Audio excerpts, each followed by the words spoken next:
So once again, just checking, am I audible? Hello everyone, am I audible to all? Yes, ma'am, you're audible. So, Professor Dheeraj, co-host of Professor Mani Singhal. You're audible, ma'am. okay. Thank you, respected Principal Sir, for such a gratified introduction. As today I will be taking session on ethical issues of computer hacking. So let's start with my presentation. First of all, we'll start with what is hacking. So, hacking is gaining unauthorized access to a computer system or a network. We all know that there are hackers who hack our system nowadays. We all are using mobile phones, so many gadgets, electronic devices. और हम सबको पता है हम secured नहीं है. हमारा सारा information जो है वो accessible है to the people around the world. So, as the topic is ethical hacking, so let's talk about what's ethical hacking. Ethical hacking is the unauthorized and legal process of finding out vulnerabilities, threats, and exploits in a system or computer network through penetration testing. Ethical hacking is the same technique that the hackers use, but with the major difference that ethical hacking is legal. We have different types of hackers we know, like red hat, black hat, white hat. So white hat are the legal hackers and black hat are the illegals. So we are talking about ethical hacking. That means we are here talking about more of the white hat hackers. Ethical hackers work as an army officer by protecting an organization from malicious hackers and avoid any illegal entry. So ethical hacking is the term used to describe hacking performed by the company or individuals to help identify potential threats on a computer or network. So to sum up, ethical hacking, also known as penetration testing or white hat hacking, involves the same tools, tricks, and techniques that hackers use, but with one major difference that ethical hacking is legal. Now, hacking is somewhat like जैसे theft होता है, चोरी होती है. तो चोर और police का एक ही काम होता है. अगर चोर को चोरी करना है तो पुलिस को भी पता होना चाहिए कि चोरी, वो क्रिमिनल माइंड उसका भी होना चाहिए कि चोरी चोर किस तरह से करेगा, तभी वो उसको बचा सकता है. So that is why it is said that hackers use the same tools, techniques, and tricks. Either they are ethical or unethical. Hackers are independent computer security professionals breaking into the computer system. They neither damage the target system nor steal the information. Here we are talking about the ethical hackers, and they evaluate target system security and report back to owners about the bugs found. So it can be rightfully said that today's generation lives on the internet, and we are very ignorant that how those random bits of ones and zeros reach securely to a computer. It's no magic. It's work and sweat that makes sure that your packets reach to you unsnipped. So today we'll be talking about the three very most important questions: that why cybersecurity is needed, what exactly is cybersecurity, and how cybersecurity can secure an entire organization from a cybercrime.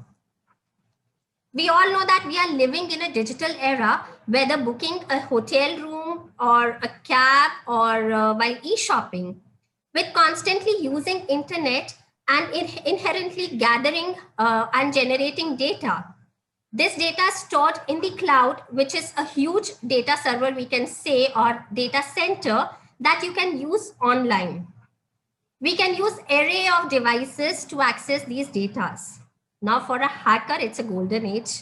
With so many access points, data centers, constant IP addresses, the black hat hackers, black hat means the illegal ones, are having hell of a time to access vulnerabilities and creating malicious softwares for the same.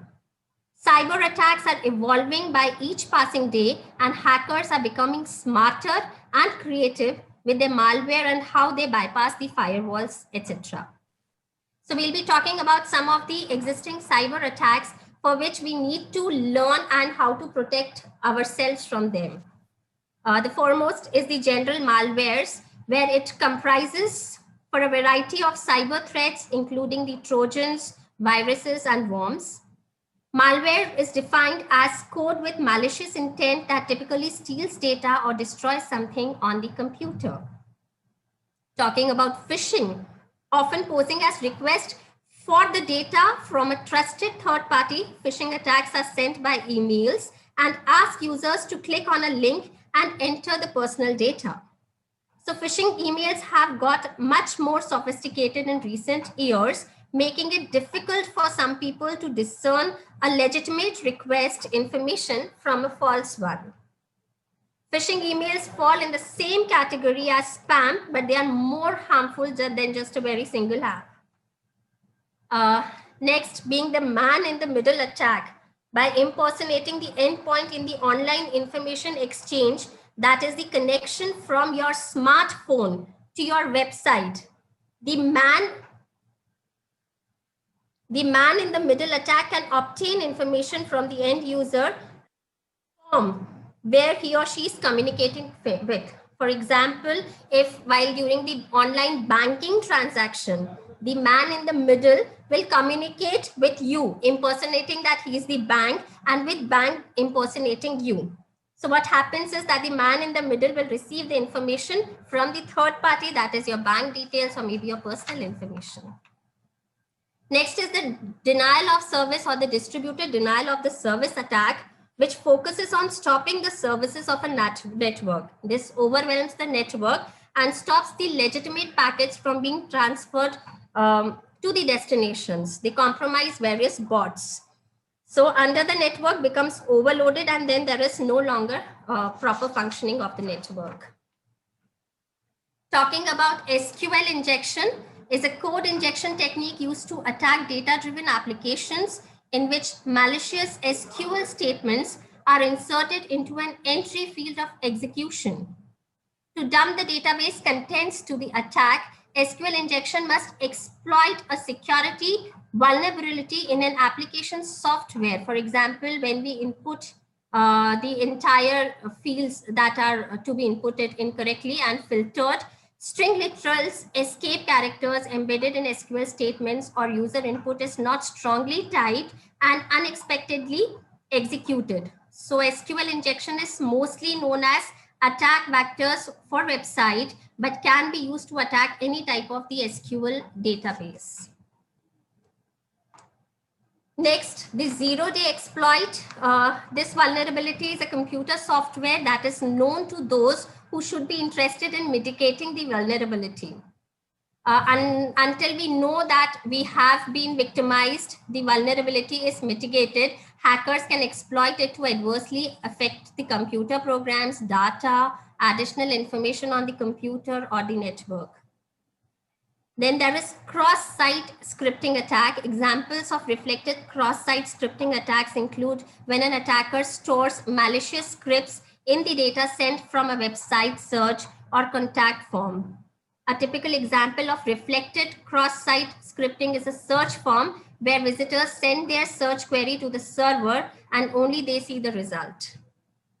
And one more here I've explained is the business mail compromise, which these attacks are form of a cyber crime, which are email frauds to attack commercial, government, and non-profit organizations to achieve a specific outcome which negatively impacts the target organization. Many more such attacks are there, like drive-by downloads, maladvertising, raw softwares. Those are prevailing, and we need to understand the term hacking and how we could prevent, because each one of us is using internet and the devices related to the internet. So we all are connected and we all know कि हमारा data हर जगह पहुंच रहा है. Still we need to, how we need to protect ourselves is the need to learn the hacking कैसे होता है, और तभी हम अपने आप को उससे protect कर सकते हैं. So who actually are the hackers? A person who enjoys learning details of programming language or system like C, C++, Java is required if you want to learn hacking. A person who actually enjoys doing the programming rather than just theorizing it, because it's not a theoretical concept. You need to program certain codes to just develop your hacking software. A person who is capable of appreciating someone else's hacking. वो कहते हैं ना, एक चोर जब तक दूसरे चोर से नहीं सीखता और शातिरवापन, तो it's same in the criminal world of hackers कि सामने वाले ने कैसे हैक किया and how more better I can perform is what we learn from different hacking people. A person who picks up programming quickly and a person who is an expert to a particular programming language or system. So why do hackers hack? Sometimes just for fun, sometimes to show off, hack other systems secretly, kuch data chahiye, notify many people their thoughts, steal important information and destroy enemies' computer network during the war. Ye sab humko pata hai, why do they do that? So ethical hackers are hackers, but they are not criminal hackers because they are being appointed, they are being recruited by the organization to take care of their data and their information. So they are completely trustworthy. They have strong programming and computer networking skills, learn about the system and trying to find out its weaknesses that are prevailing in the system. And techniques of criminal hackers detection prevention, like what techniques the criminal hackers are using so that the attack could be priorly detected and then the preventive measures can be taken. So there are two different terminologies which we say as hackers versus crackers. Hackers that we say is the ethical hacker person, and crackers is the illegal person who is hacking, who is actually stealing the data for some bad purpose. So both are very knowledgeable because both know how to hack the system. One is a good guy because it's ethical, other is the bad guy. Hackers help improve the security of the system or the organization, but the crackers actually steal the information, so they are actually the destructive people. Hackers have strong ethics, but because they are ethical hackers, and crackers actually have no ethics, as simple as that. And hackers have prior permission because they have all the legal interventions to intervene into the system, into the organization data to protect themselves from any of the victimization. But crackers do not have any permissions क्योंकि वो तो चोर है.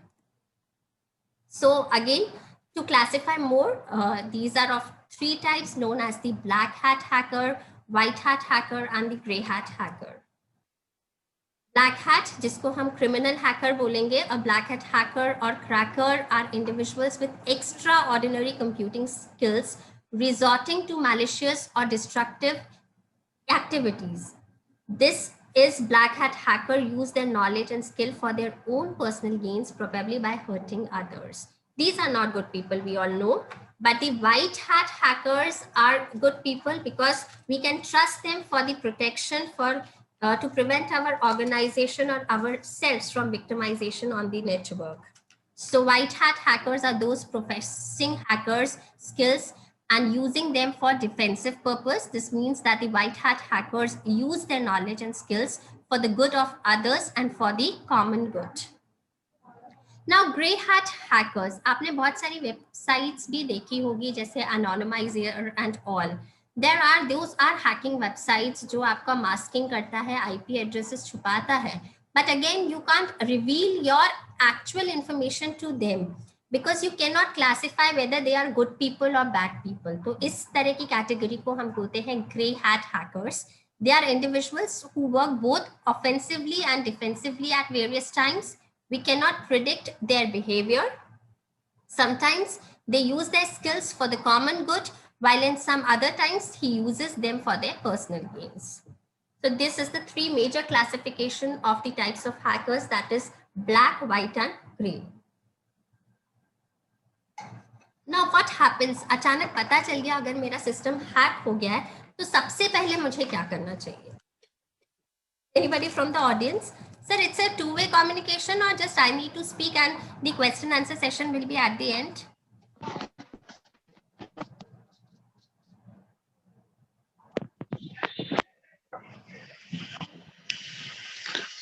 Ma'am, it is better कि it should be two-way communication. Because otherwise so it will be very boring for everybody. Hello. Hello. Yes. जी तालिम ma'am.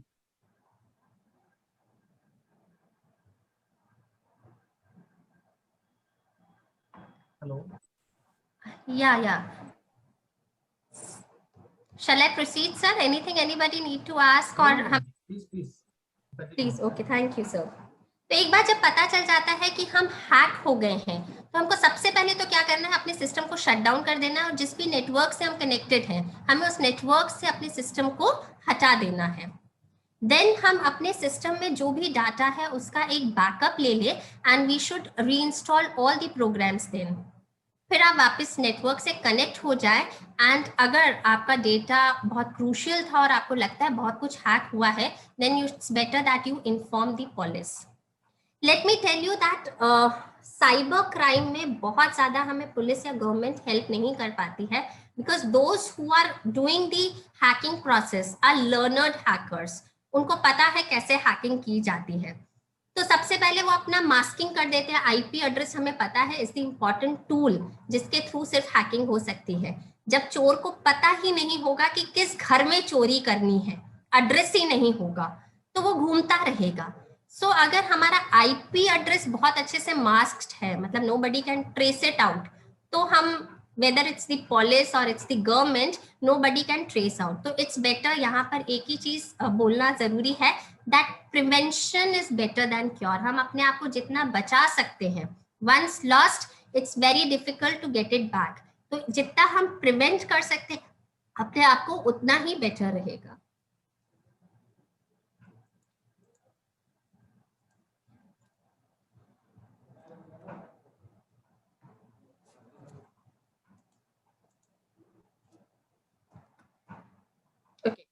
I'll be sharing first some of the case studies जो कि ये जरूरत बताता है कि किस तरह से ऑर्गेनाइजेशंस या पीपल हैक होते हैं एंड किस तरह से क्यों हमें नीड है अपने आप को बचाने की।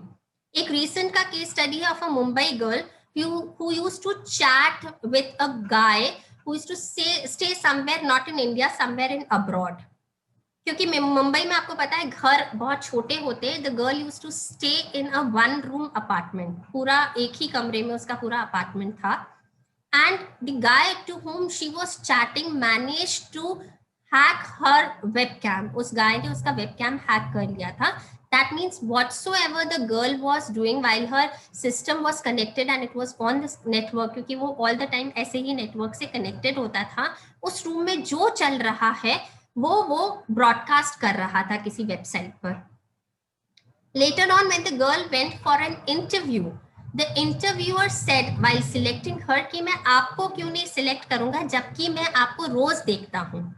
So the girl realized that something went wrong, कुछ तो गलत हो गया और वो वापस घर जाके सबसे पहले उसने अपना सिस्टम शट डाउन करके नेटवर्क से अलग किया and then she called on for the police. But यहाँ पर भी देखें कि जो लॉस लड़की का हो चुका था वो हो चुका था। इट कुडंट बी मतलब उसका कुछ करेक्शन नहीं हो सकता था। In second case study, this is of NASA, जिसको हम इतना बड़ा रिकॉग्नाइज बॉडी मानते हैं। Only a 13-year-old boy, a Russian boy, उसने एक स्पेसशिप नासा का हैक कर दिया था और वो धीरे धीरे नासा के उस स्पेसशिप का डायरेक्शन रोज चेंज कर रहा था, बहुत माइन्यूटली बट वो चेंज कर रहा था। When the people of the NASA realized it, उनका thousands and millions of dollars का नुकसान हो चुका था। वो अपने रूम के स्टडी रूम में बैठकर रशिया में, वो छोटा 13 साल का बच्चा नासा जैसी कंपनी, नासा जैसी ऑर्गेनाइजेशन का इतना बड़ा नुकसान कर चुका था। So it's not only an individual who is at risk, it is also the organizations working that are at risk. एक और बहुत अच्छा एग्जाम्पल है बैंक ऑफ अमेरिका का। उस बैंक के 26.8 मिलियन अकाउंट्स थे, दैट मीन्स कस्टमर्स, और हर कस्टमर के अकाउंट से 1 सेंट हर महीने कट जाता था।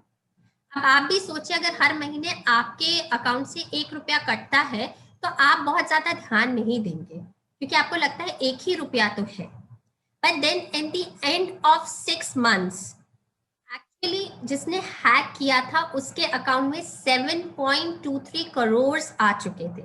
So see, just with 1 cent over the accounts of 26.8 million people each month, इतना सारा हैकिंग के थ्रू उसने कमा लिया।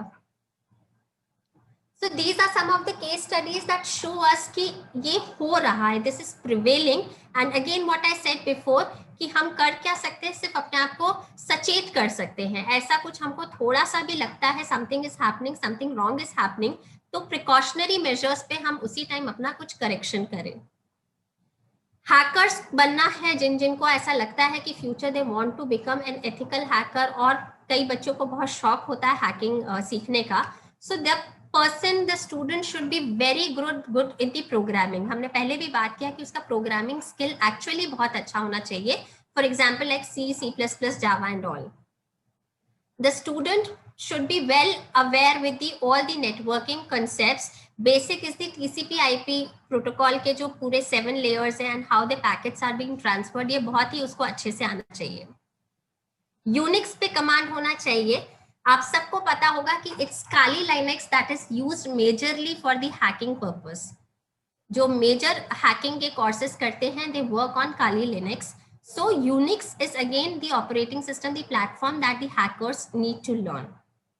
And चोर जैसा दिमाग हर किसी का नहीं होता because they are actually very smart. So either it is cops or the thief. दोनों को बहुत smart होना पड़ता है.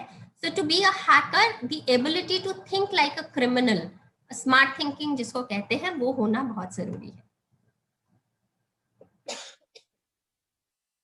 The job opportunities in this field, every organization is at risk and they appoint people, they recruit people for preventing their data and their information from being hacked. So whether it's being the banking or the finance sector, the telecommunication sector, the IT sector, BPOs, KPOs, the e-commerce and the web service industries, and the defense and the government people of the country. Apart from even the retail organizations are recruiting, मतलब इसमें बहुत बढ़िया job opportunities है. And I was yesterday only going through the average income that is paid to a good hacker. So it was coming out to be 10 to 15 lakhs in India per annum. So this is the startup package. तो ये बहुत अच्छा package है which we as faculties can tell our students to go for these courses and should promote such study programs for the students. Now, how does this hacker works? क्या steps होते हैं जो उनको follow करना पड़ता है? सबसे पहले जब चोर को चोरी भी करनी पड़ती है तो वो ढूंढता है कि चोरी किसके घर करेगा. Because हर किसी गरीब के घर तो आप चोरी करोगे नहीं, मतलब किसी के कंप्यूटर पे डेटा है ही नहीं तो उसको आप कॉम्प्रोमाइज करा के करोगे भी क्या. तो आपको सबसे पहले देखना है, आपका आइडेंटिफाई करना है कि what will be the victim. फिर हम बोलते हैं जब हमें पता चल गया इस घर में चोरी करना है, तो आपने सुना होगा टर्म जिसको हम रेकी बोलते हैं. उस घर की रेकी होता है कि एंट्री पॉइंट कहाँ से है, कितनी देर से क्या कर सकते हैं, कहाँ पे कहाँ क्या सामान पड़ा है जो उठाना है, एंड कैसे निकलना है. This is known as the recce. So it is same with the hacking system on the computer, that information gathering and network reconnaissance is done. सारे gateways और bridges पता करके कि how you will get inside and what data you have to either corrupt or you have to take from the victimized system. Then entry करने के लिए हमेशा कुछ लूप होल होता है. घर में चोरी अगर चोर करना चाहता है तो वो कहीं से एंट्री पॉइंट ढूंढेगा. इसी तरह जो क्रिमिनल है वो अगर आपके सिस्टम को हैक करेगा तो वो लूप होल ढूंढेगा कि कहाँ से वो सिस्टम को हैक कर सकता है. तो the third step is to find the loop hole and then the actual hacking is done. Finally आपको पता है कि चोर जब चोरी करके जाता है, स्मार्ट थीफ इज दैट जो बाहर निकल आता है और पीछे अपने ट्रेसेस भी नहीं छोड़ता ताकि उसको पुलिस पकड़ ना सके. So these are the basic steps जो आप नॉर्मल एक थीफ को देखें या फिर आप एक हैकर को देखें, they are the same. So it is said that hacking into a computer is just like breaking into a house. So in terms of the course, it is known as reconnaissance scanning. It's the same what I explained before. सबसे पहले हम victim को ढूंढेंगे, उसका scanning करेंगे, then gaining access, हम कैसे वहाँ पे enter करेंगे. Maintaining access is hacking. हमने access maintain किया हुआ है और हम किस तरह से उसका data retrieve कर रहे हैं. And finally is clearing track that is coming out of it and not leaving the traces behind. For example हम ईमेल के थ्रू कर रहे हैं तो हम ईमेल ट्रेसिंग करेंगे। ईमेल ट्रेसिंग बहुत सारे मेथड आपने देखा होगा जब आप लोग ईमेल खोलते हैं। आज का लेक्चर ही आ जा रहा है तो मेरा 1 घंटे का टाइम है भाई, नहीं हो रहा अपने को बोल।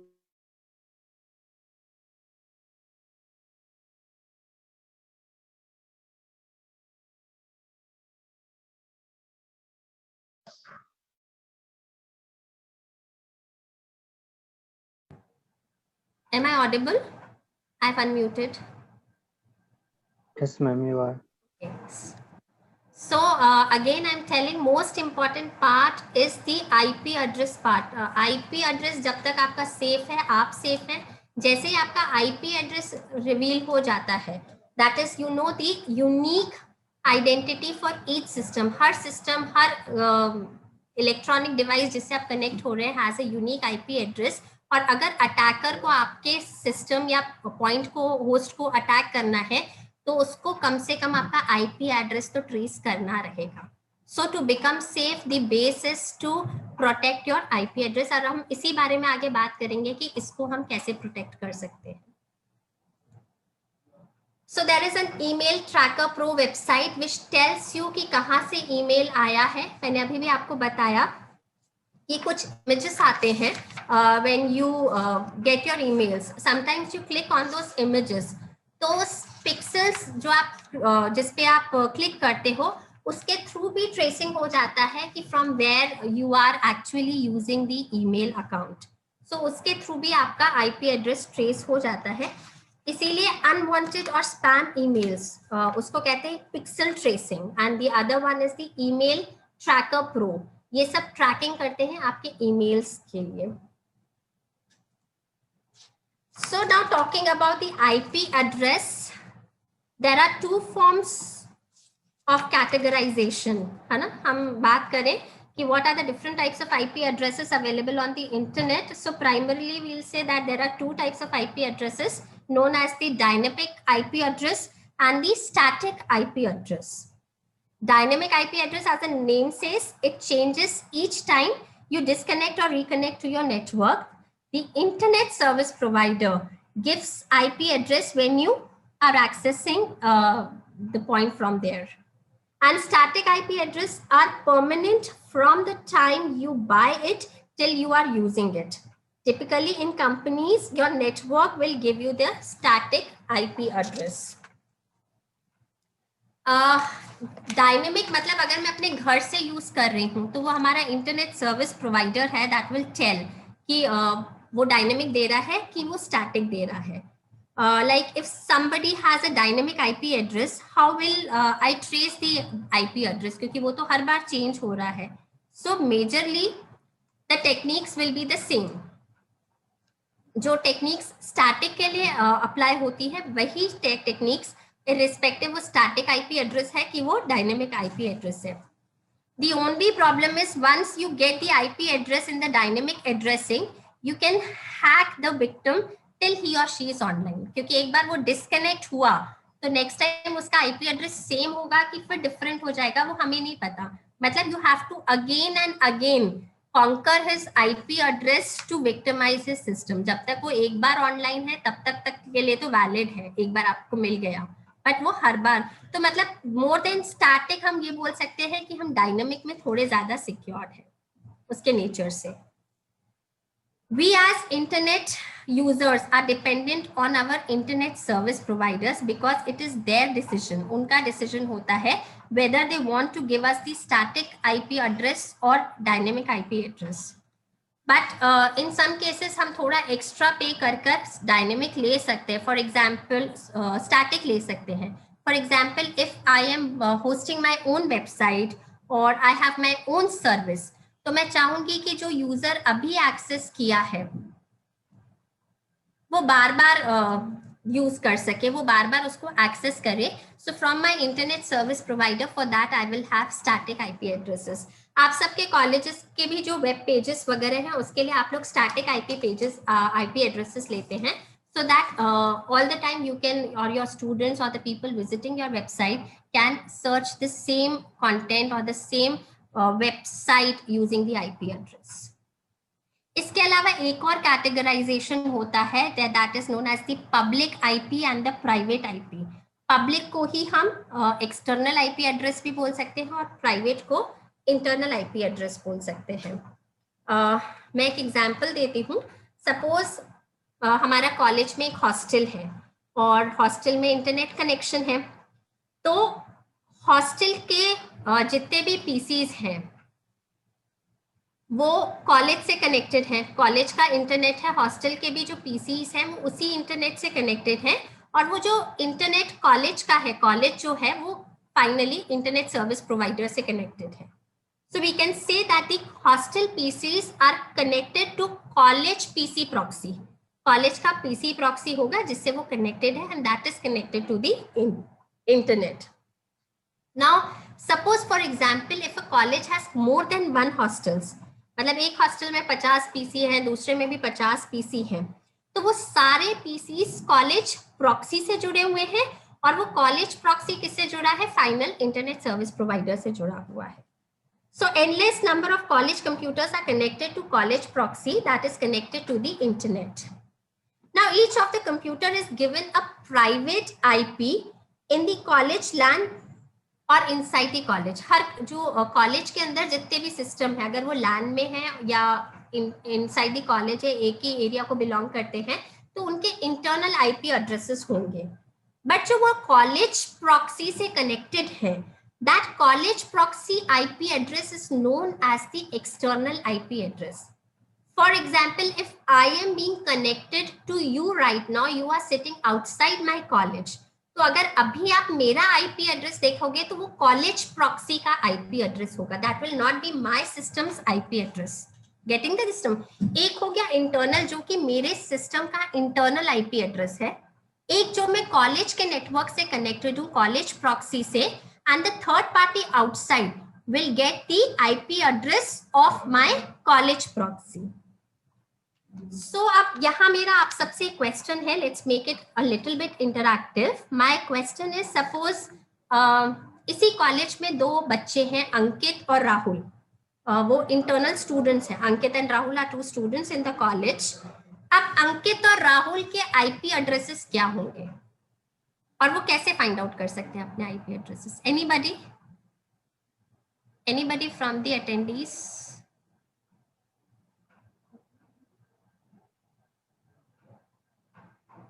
हेलो,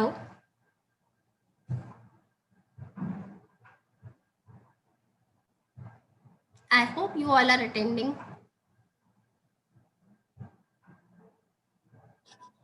मैं क्वेश्चन को रिपीट कर देती हूँ। Dear all participants, Dr. Dalima Parwani asking some question. If you have answer, then please give the answer. It's a interactive session. मैं क्वेश्चन रिपीट करती हूँ आप लोगों के लिए। आपके कॉलेज के दो स्टूडेंट्स हैं, for example student A is Ankit, student B is Rahul.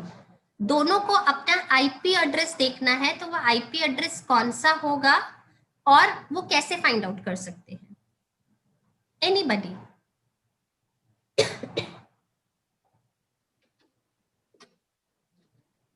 चलिए मैं ही बता देती हूँ।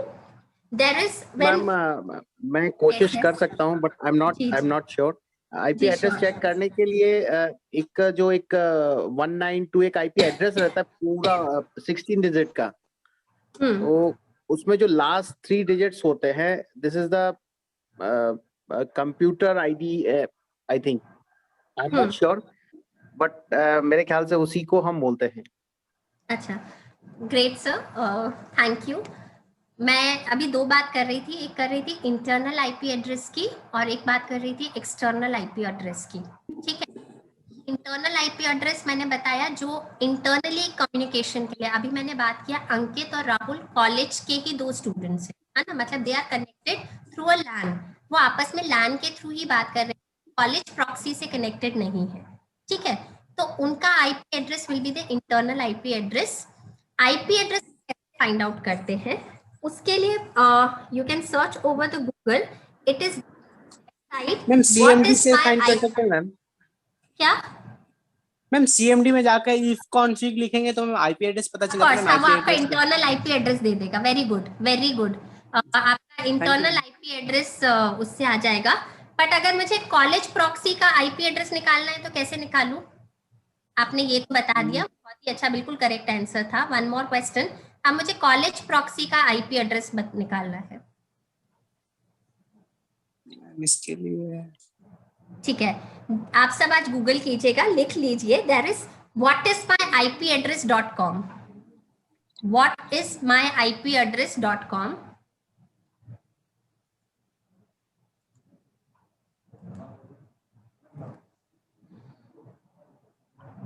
इसमें लिखा हुआ है www.whatismyipaddress.com। वो आपको कॉलेज का एक्सटर्नल आईपी एड्रेस दे देगा। मतलब अगर if you are the single user, आप ही का सिस्टम घर का है, तो आपका इंटरनल और एक्सटर्नल आईपी एड्रेस सेम है ना? In that case you will get the same IP address. But अगर आप किसी ऑर्गेनाइजेशन में हैं और आप किसी थर्ड पार्टी से कनेक्ट कर रहे हैं, तो आपको कॉलेज का जो एक्सटर्नल आईपी एड्रेस है वो मिल जाएगा इससे।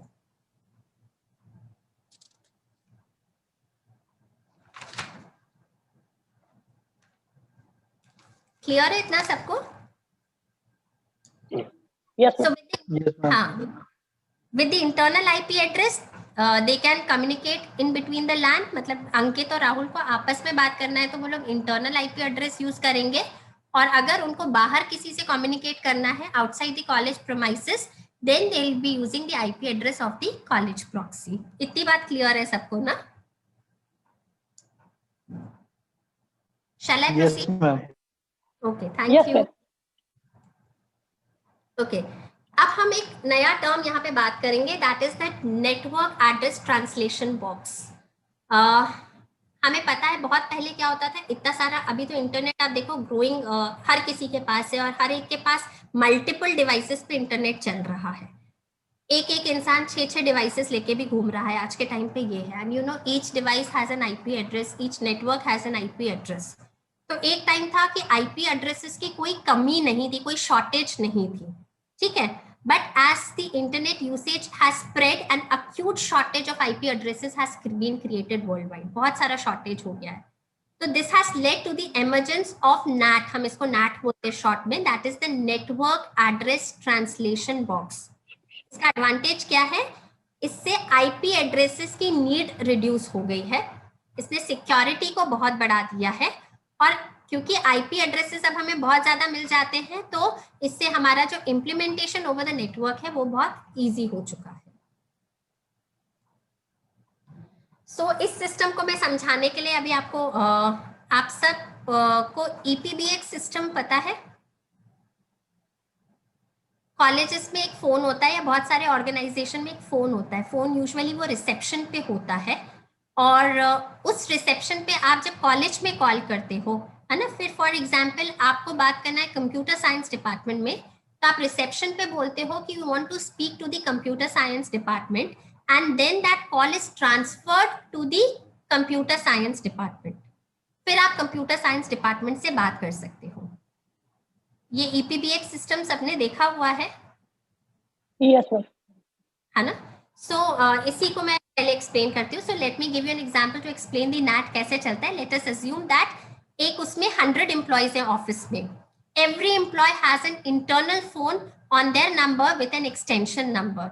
जो इंटरनली बात करते हैं उनके एक्सटेंशन नंबर्स होते हैं। There is a receptionist in the office who controls all incoming and outgoing phones in the office. We can call her NAT, मतलब वो जो EPBX जिसको हम बोलते हैं, जो फोन का सिस्टम होता है, उसको हम यहाँ नेटवर्क के उसमें डोमेन में क्या बोलेंगे? NAT बोलेंगे।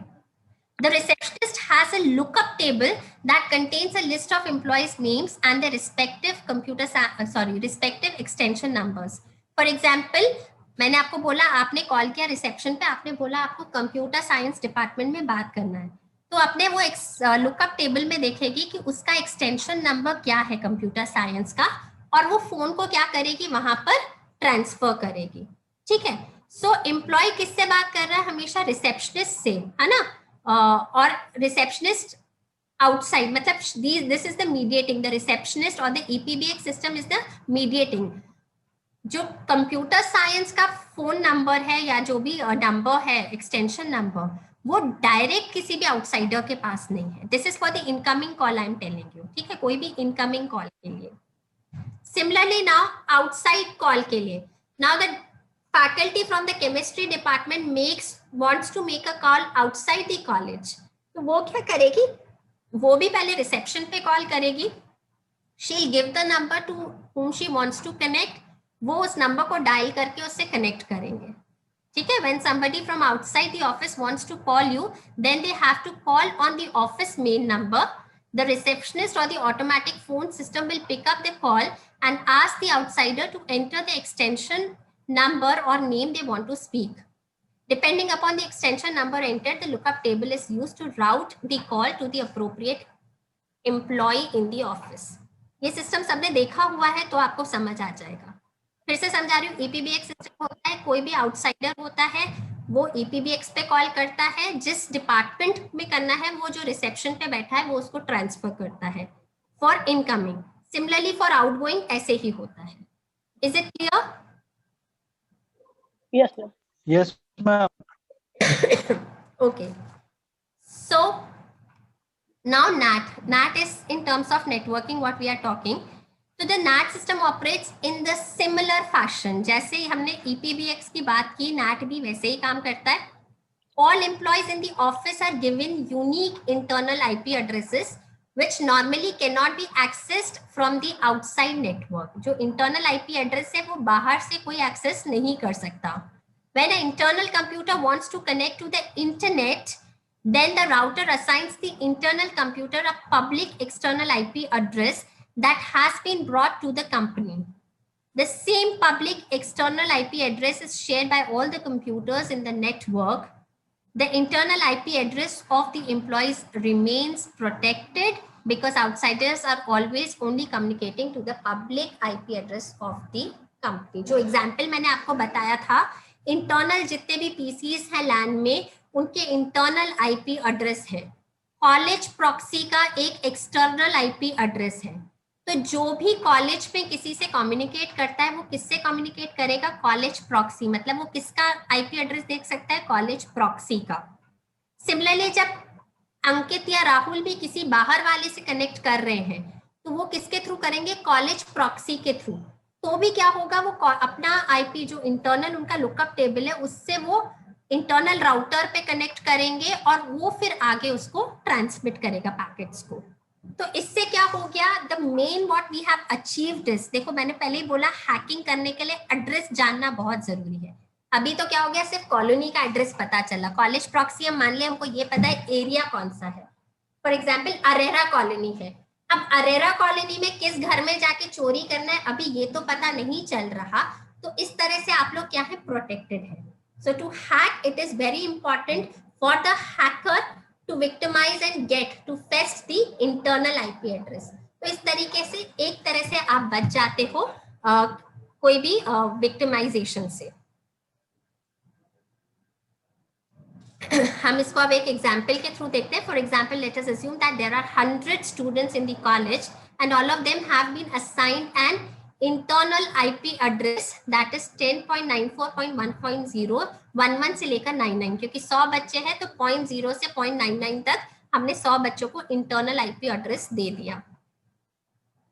अब इफ x जो स्टूडेंट है with IP address 0.0 wants to access a system Y outside the network, then the following will happen. X को किससे कम्युनिकेट करना है? Y.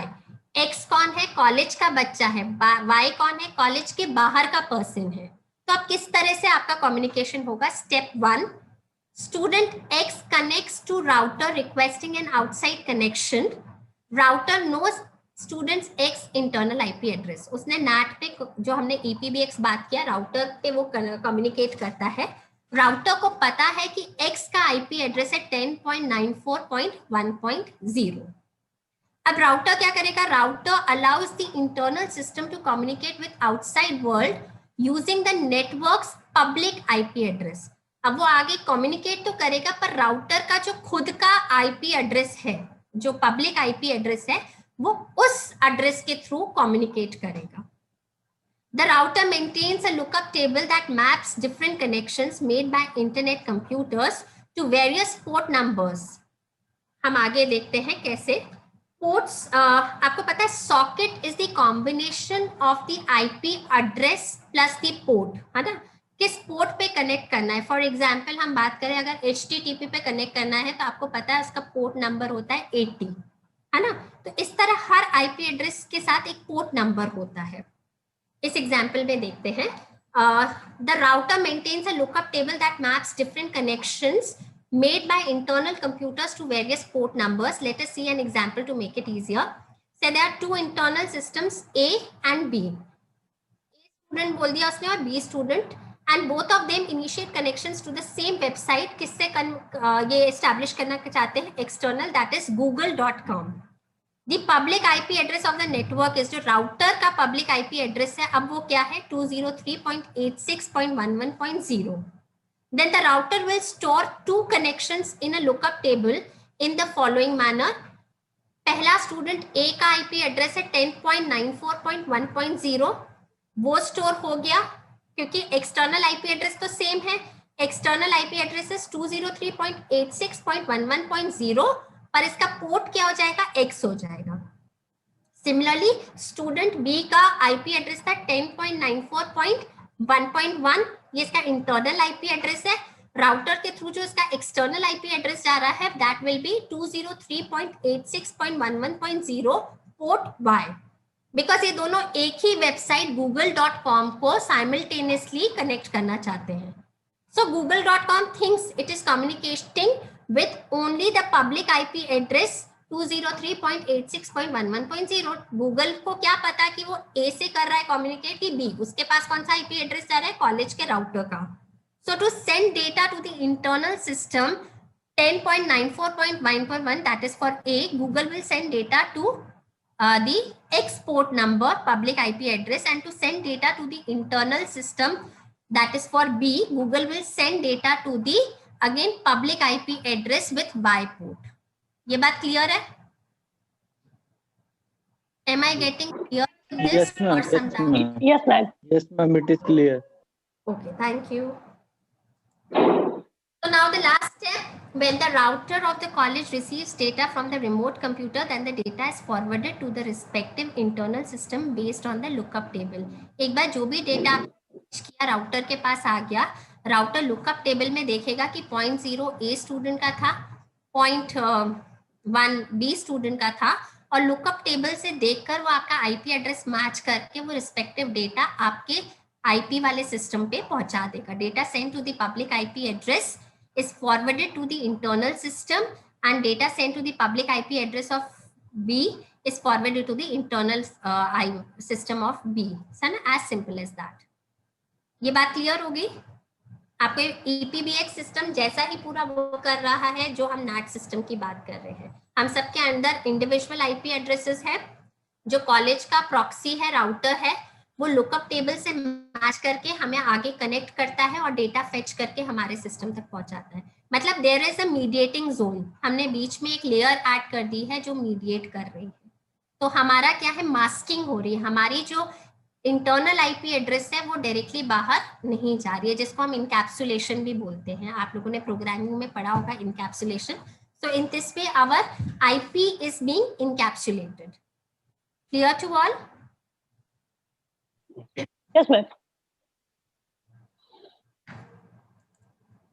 ओके, नाउ ये वैसे आपने पहले ही बता दिया, फिर भी एक बार I just repeat to how to find out the internal IP address and the external IP address. Internal IP address find out करने के लिए आप MS-DOS पे जाके ये दो कमांड्स टाइप कर सकते हैं. एक तो जो आपने अभी बताया ipconfig/all करेंगे तो आपके सिस्टम का इंटरनल IP एड्रेस आ जाएगा. And the second one is netstat-n-n, netstat-n. इन दो कमांड से you can find your internal IP address. Now for external IP address, आप ब्राउजर कोई भी ब्राउजर खोलिए है, type whatismyipaddress.com, so you will get your external IP address of your network. जो भी आपके नेटवर्क का external IP address होगा वो आपको मिल जाएगा. So I'll just proceed because this I have already covered. ऐसा कब फील होता है? आप में से किसी को कभी ऐसा फील होता है? Do you feel like this, like as if you have been imprisoned or sent to jail when all your favorite websites have been blocked by the college? ऐसा होता है feel? Yes, ma'am. है ना? The college blocks Yes, all yes. websites on the internet. Yes, YouTube.com, ma'am. torrent.com, है ना? वो तो इस रीजन से करते हैं कि उनका बैंडविड्थ सेव तो और जो एक्चुअल स्टूडेंट्स को पढ़ने के लिए चाहिए वो उनको मिले. But you feel like that, जो आप एक्सेस करना चाहते हो, जो आप डाउनलोड करना चाहते हो, वो सब आप नहीं कर पाते. But let me tell you that everything can be unblocked. अगर उनको ब्लॉकिंग आती है तो आपको अनब्लॉकिंग आनी चाहिए.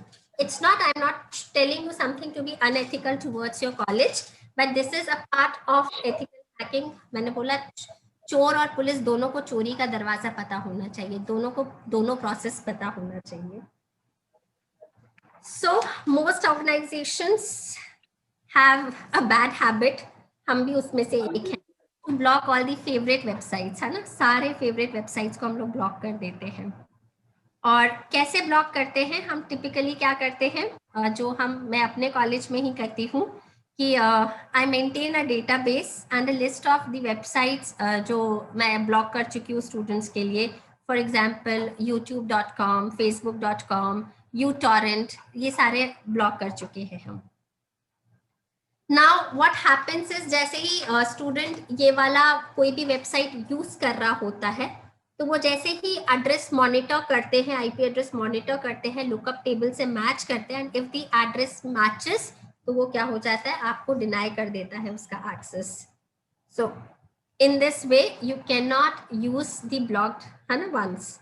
But today I will be sharing some mechanisms जिसके थ्रू आप लोग ब्लॉक्ड वेबसाइट्स को भी यूज कर सकते हो. My most favorite is known as anonymizer.com. Sorry, .us. It's .com only. Anonymizer is a great example of something known as proxy server. Proxy servers is a fabulous as it allows you to unblock access to all your favorite block websites on the internet. आप anonymizer पे चले जाओ और आपको फिर जो खोलना है, जो आपका ऑर्गेनाइजेशन ब्लॉक कर चुका है, वो वेबसाइट आप इसके थ्रू खोल चुके हो. But now there is a problem. anonymizer.com एक पेड वेबसाइट है. जैसे ही आप इसके पास आगे जाओगे, आपसे ये कुछ 75 point something dollars it will ask to give your credit card details. Now ठीक है, 5,000 रुपये देना कोई बड़ी बात नहीं है अगर आपको अनब्लॉक वेबसाइट्स यूज करना हो, पर एक हैकर के द्वारा डेवलप की गई वेबसाइट पर हम कितना भरोसा कर सकते हैं कि हम अपनी क्रेडिट या डेबिट कार्ड की इंफॉर्मेशन उस पर डाल दें. So I will never advise you to do that. Okay, इसी का एक और सिनोनिमिक वेबसाइट है, that is anonymizer.ru. You can note anonymizer.ru. The RU stands for a Russian website. उसमें सब कुछ रशियन में लिखा हुआ होगा.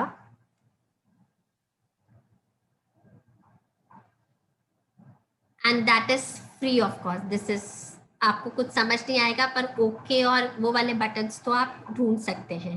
And the good thing is, इसके बाद जब आप गूगल, फेसबुक सब खोलोगे तो रशियन लैंग्वेज में आएगा. मतलब you are fooling Google and all, believing them that you are from Russia, somebody from Russia who is accessing the websites. तो उनको पता ही नहीं चलेगा कि being in India, being in Bhopal, आप ये वेबसाइट यूज कर रहे हैं. So there is anonymizer.com and there is anonymizer.ru. .com is an American website and .ru is the Russian.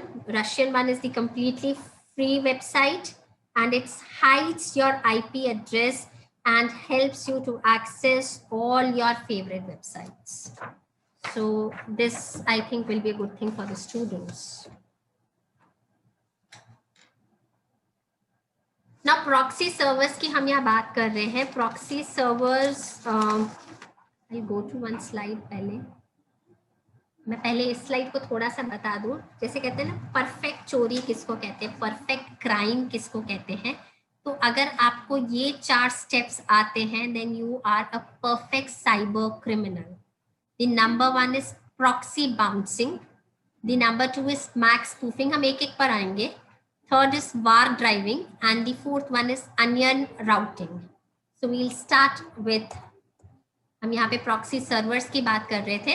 Proxy servers जैसे मैंने एनोनिमाइजर आपको बताया, जो कि क्या करता है, आपका आईपी एड्रेस जो है उसको पहले तो मास्क कर देता है, क्योंकि जैसे आपने .ru खोला और आप जब .ru खोलेंगे तो बहुत सारी लिस्ट आती है, there is a list of different countries, आप ये देख सकते हैं, ये samair.ru है। इसी तरह एनोनिमाइजर में भी आता है, तो वो आपका एक्चुअल लोकेशन भी हाइड कर देता है और उसके थ्रू आप सारी ब्लॉक्ड वेबसाइट्स को यूज कर सकते हैं। Now, why I'm telling you one more proxy website, because anonymizer is again a very common proxy website, और बहुत सारे जो ब्लॉक करते हैं ऑर्गेनाइजेशंस वो anonymizer को भी अब तक ब्लॉक कर चुके हैं, तो there is no problem. We have a proxy list website also known as the samair.ru. ऊपर लिखा हुआ है www.samair.ru. Now you can see here, this will show you a list of different IP addresses from various countries. तो अब आप इसमें से कोई भी एक चूज करके रैंडमली आप उसको यूज कर सकते हैं।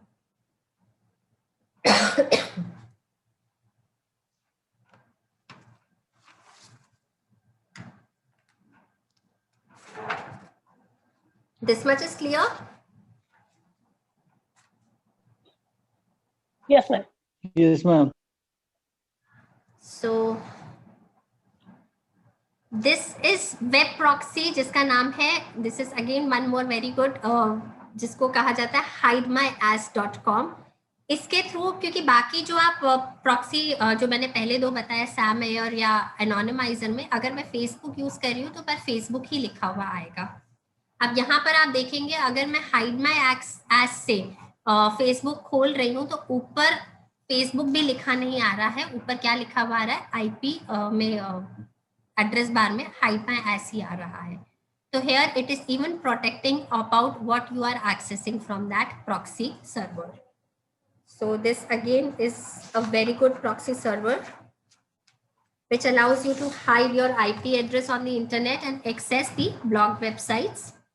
Some proxy servers does not do any URL encoding, वो लोग को URL encoding नहीं करते, जैसे मिलता है वो Facebook ही लिखा हुआ आएगा, बट यहाँ पर आप हाइड कर सकते हो, बिकॉज यहाँ पर वो एनकोड कर रहा है, तो उससे और हार्डर हो जाएगा लोगों को या कंपनीज को फाइंड आउट करने में, या आपके कॉलेज को फाइंड आउट करने में कि आप कौन सा वेबसाइट एक्सेस कर रहे हो।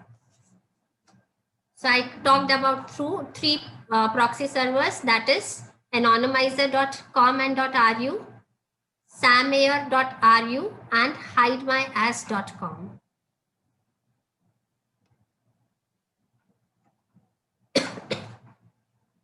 So this जो अभी हमने बात की थी परफेक्ट क्राइम की, हमने आईपी एड्रेस और उसको स्पूफ करना मैंने आपको बता दिया कि किस तरह से आप अपना आईपी एड्रेस छुपा सकते हैं। प्रॉक्सी सर्वर्स के थ्रू आप अपने आईपी एड्रेस को मास्क कर सकते हैं। तो this is the first step known as the proxy bouncing. Now next is the MAC address. Anybody knows what is MAC address? कोई बता सकता है? What is MAC address? We were talking about IP address, but अब ये MAC address क्या होता है? Anyone from the participants?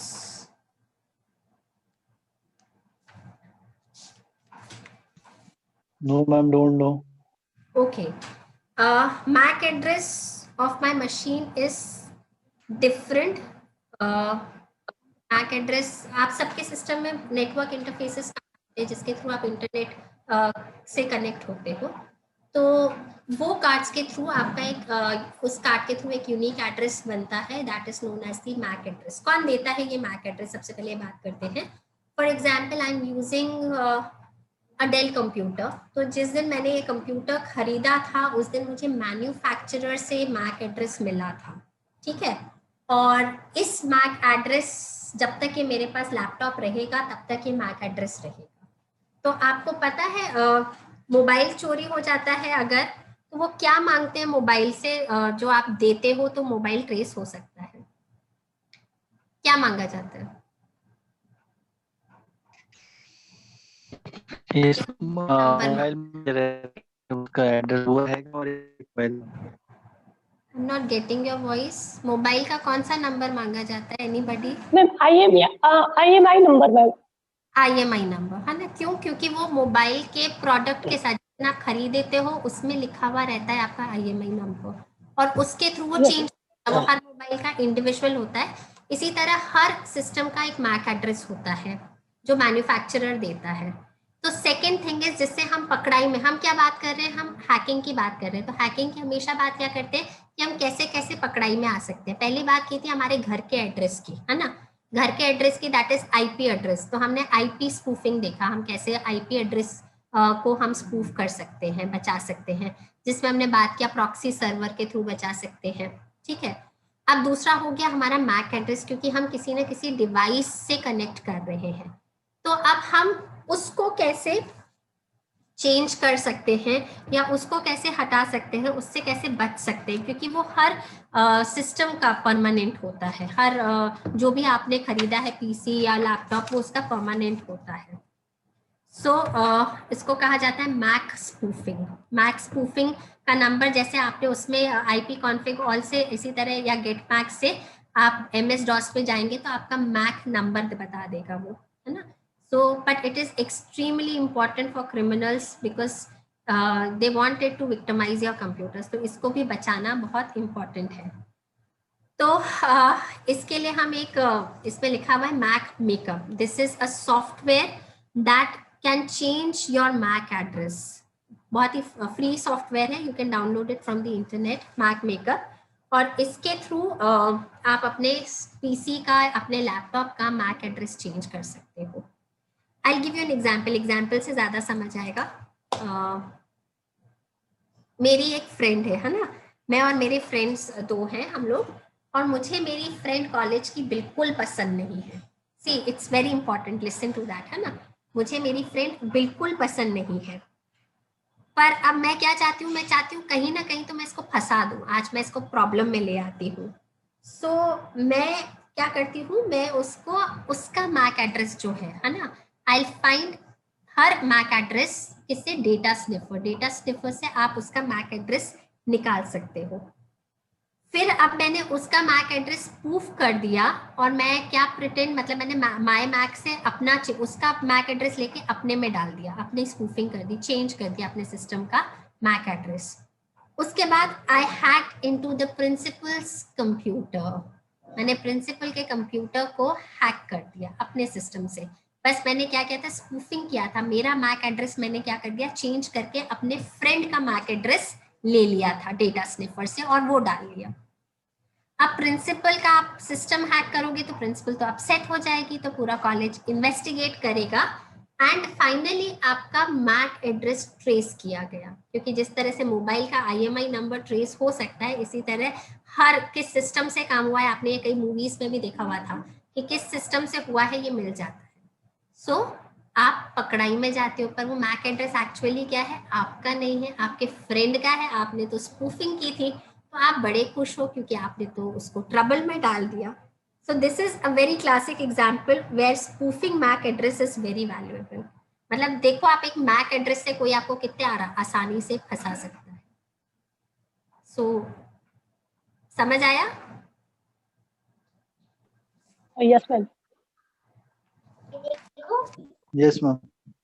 Okay, इसके बाद एक और पॉइंट था, मेरा स्लाइड मिस हो गया है, इसमें एक और है वार ड्राइविंग ना। वार ड्राइविंग आप लोगों ने सुना होगा, व्हाट इज, हम सबके आजकल जो नए लैपटॉप्स है ऑल आर वाईफाई इनेबल्ड, है ना।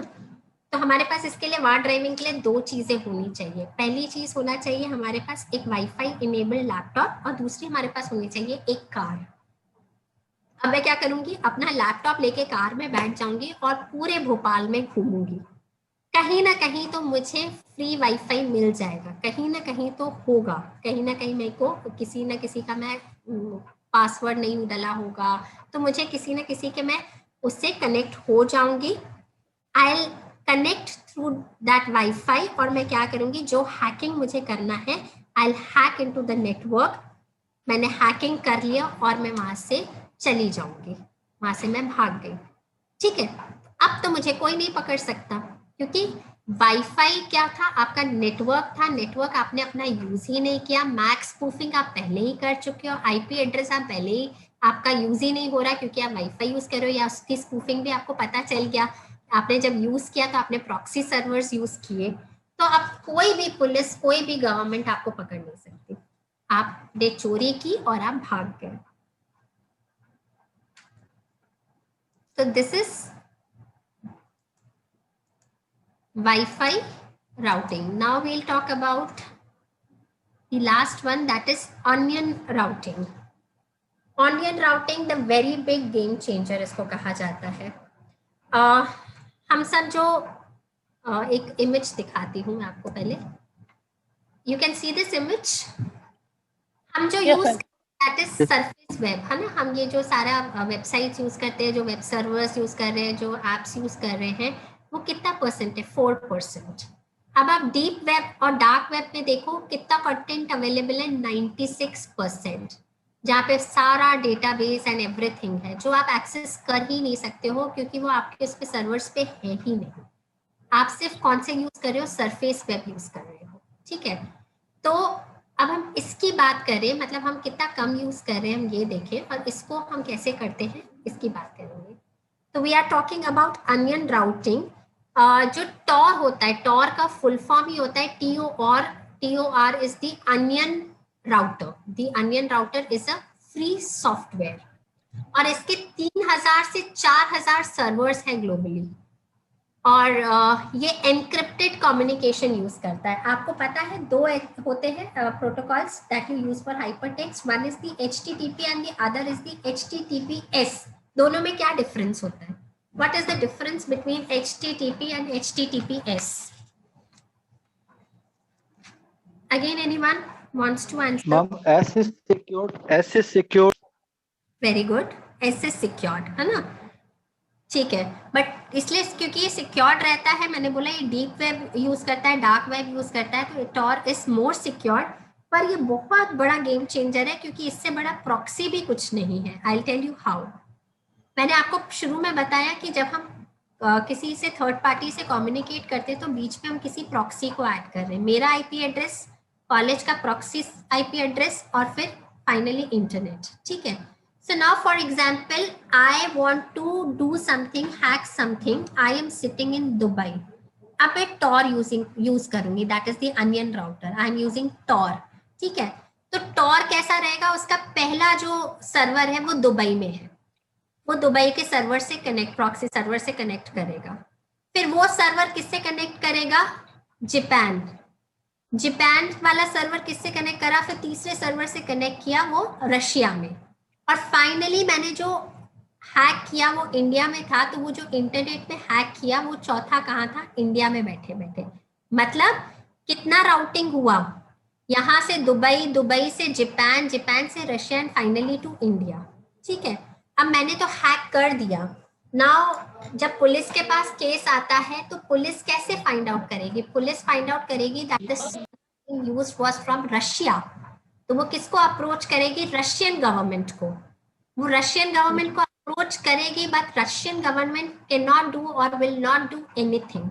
मतलब आप कभी पकड़ाई में जाओगे, आपको ना गवर्नमेंट ना पुलिस आपको कभी नहीं पकड़ सकती। That is the most advantages using of Tor software. hides your IP, it hides your location, and it unblocks all your blocked websites। और सबसे बड़ी बात है क्योंकि HTTPS यूज करता है तो ये सिक्योर है और एनक्रिप्टेड कम्युनिकेशन यूज करता है। सो अब फॉर एग्जाम्पल ये मैं एक और चीज बता रही हूँ, सपोज टॉर भी ब्लॉक्ड है तो क्या करोगे? If Tor is also blocked from the network you are wanting to use, तो Tor की एक exe फाइल होती है। ठीक है, सबसे पहले आप जाके उस exe फाइल को रीनेम कर दो। उस exe फाइल का नाम होता है स्टार्ट टॉर ब्राउजर, जो टॉर का फोल्डर होगा उसमें होगी। यू रीनेम द फाइल, जो भी फाइल को नाम देना है आप उसको नाम दे दो, ठीक है। तो आपका क्या हो जाएगा, you can then execute the Tor file. Second method is you can change the port being used by the Tor. आप उसके प्रेफरेंसेस या नेटवर्क सेटिंग्स पे जाओगे टॉर ब्राउजर के, और आप पोर्ट नंबर जो भी आपको यूज करना है उसको इनेबल कर दो, तो आप उसके थ्रू भी कर सकते हो। And the third is to add bridge relays to Tor. इसके लिए भी आपको क्या करना पड़ेगा, आप नेटवर्क सेटिंग्स पे जाओ और आप कस्टम ब्रिजेस दो उसको। कस्टम ब्रिजेस कैसे मिलेंगे, उसके लिए आपको वेबसाइट यूज करनी पड़ेगी bridges.torproject.org, bridges.torproject.org। इसमें बहुत सारी लिस्ट आ जाती है ब्रिजेस की, कोई भी एक ब्रिज का आप नंबर यूज करके कस्टम कर सकते हैं। So in this way you can unblock using Tor, and with Tor you can, as a proxy server, you can use any of the blocked websites masking your IP address. So ये 4 phases थे जो मैंने आपको बताया था perfect crime के हैं। अगर आप सबको कभी करने की कोशिश वैसे नहीं करना है, पर you can try in between your friends, you can at least practice all these things. Now next we'll talk about the types of proxy servers. अभी हम लोग HTTP की तो बात कर ही रहे थे, अब हम बात करेंगे SOCKS। SOCKS एक और proxy server होता है। So we'll be talking about SOCKS and we'll be talking about HTTP proxy servers. So HTTP proxy servers allows you to bypass filtering mechanism and access blocked content. User sends HTTP request to proxy server, who then reads the host reader in the HTTP request, connects to the large server and transmit back whatever data the server sends back. Usually works only with HTTP apps. For example, जो anonymizer आप use कर रहे हो वो एक HTTP proxy server है, क्योंकि वो HTTP apps को ही यूज करेगा, जिस पोर्ट्स का नंबर 80 होगा उसी को यूज करेगा। The second one is the SOCKS proxy server, that also allows you to bypass filtering mechanisms and access block contents. SOCKS is a protocol that transmits data between source and destination via proxy server without reading any of the content. वो content को नहीं पढ़ता है, मतलब वो insecure protocols को भी transmit करता है। You know HTTP में हम कौन सा TCP/IP protocol use करते हैं, that is a secure protocol. अभी अगर मैं आपसे बात कर रही हूँ, अगर अभी हम कम्युनिकेट कर रहे हैं विद दिस वीडियो लेक्चर, आप बताओ कौन सा प्रोटोकॉल यूज हो रहा है? Anybody? Which protocol are we using?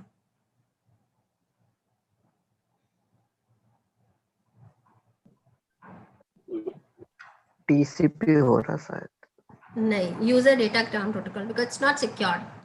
हो सकता है मेरी वॉइस बीच में कट रही हो, मेरा वीडियो बीच में नहीं आ रहा हो। It's an insecure protocol. Packet कहा जा रहा है, उसका कोई भी there is no channelizing of it, तो इट्स एन इनसिक्योर। तो SOCKS जो है वो TCP के अलावा UDP वगैरह भी लेता है। Applications like mail, browsing, FTP, ये सारे हम SOCKS प्रॉक्सी सर्वर के थ्रू यूज कर सकते हैं। इसके अलावा HTTP टनलिंग से पहले मैं कुछ और बताऊंगी। Again, one of my favorite is known as the multi-proxy, which allows you to keep the proxy server, which allows you to keep changing the proxy. अच्छा, SOCKS proxy server का example था Tor. Tor is the example of SOCKS proxy server because there, apart from all HTTP, आप दूसरे भी use कर सकते हो। Then multi-proxy, जिसमें हमेशा आपका प्रॉक्सी सर्वर क्या होता है, चेंज होता रहता है with in the same internet session, तो कोई पकड़ ही नहीं पाएगा, बार बार वो चेंज करता रहेगा।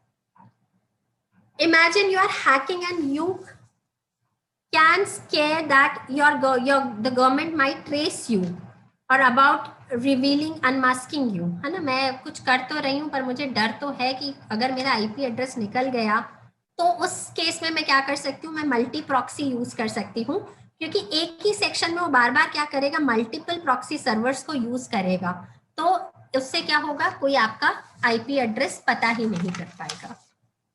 इसी तरह एक और होता है सॉक्स में, that is known as SOCKS chain, जिसको हम प्रॉक्सी बाउंसिंग भी कहते हैं, that allows you to connect you to a chain of various SOCKS and HTTP proxies, दोनों के proxies से वो आप chain से आपको connect करता रहता है। जैसे कि मैं हूँ, पहले मैं एक proxy server से connect हुई, फिर वो proxy server क्या हुआ, proxy server किसी second से connect हुआ, second third से connect हुआ, third fourth से connect हुआ, and fourth जाके finally किससे हुआ, इंटरनेट से हुआ। तो इस तरह से एक chain बनाई गई है ना। तो जब इंटरनेट से कनेक्ट हो रहे हो उससे पहले एक चेन है, तो अगर आप पीछे मुड़कर भी देखोगे तो आपको फर्स्ट एंड जो आपको फेक पैकेट्स भेज रहा है वो आपको कभी भी नहीं मिलेगा। So there is a difference between the proxy server जिनकी हम बात कर रहे थे, जैसे हम एनोनिमाइजर वगैरह की बात कर रहे थे, हाइड माई एस की बात कर रहे थे, या सैम एयर की बात कर रहे थे, और प्रॉक्सी बाउंसिंग जो हम टॉर वगैरह की बात कर रहे हैं। इनमें मेजर डिफरेंस क्या है, प्रॉक्सी सर्वर में सिर्फ एक ही सर्वर होता है, but while using proxy bouncing you are bouncing of multiple proxy servers between you and the internet. You are changing the proxy server that is you are using within the internet session. तो इससे क्या होता है, it is very hard then for the government or the police to trace your identity. तो उससे आपको डर नहीं लगेगा कि आप पकड़ाई में आ जाओगे। एक और होता है, इस सब के बारे में ना आप गूगल में जो नाम बोल रही हूँ, I have not added them in my slides but you can search it on the Google. एक और होता है Proxifier. Proxifier is another software that allows you to connect to multiple proxy servers in the same session. एक ही session में आप बहुत सारे प्रॉक्सी सर्वर्स को एक साथ कनेक्ट कर सकते हो। एक और आता है टॉर की तरह ही है, उसका नाम है ultra Surf, ULTRA, ultra Surf, जो कपड़े धोने का होता है उस तरह का। वो आपको क्या करता है, it allows you to surf the internet among people anonymously. It encrypts your connection, hides your IP address and even access to blocked IP address easily. और है HTTP के अलावा, SOCKS के अलावा जो हमने बात किया, that is SOCKS chain, multi proxy, proxyfire और ultra surf. एक क्वेश्चन और, किसी ने VPN सुना है? क्योंकि मोबाइल फोन पे बहुत सारे लोग कनेक्ट करने के लिए VPN करते हैं।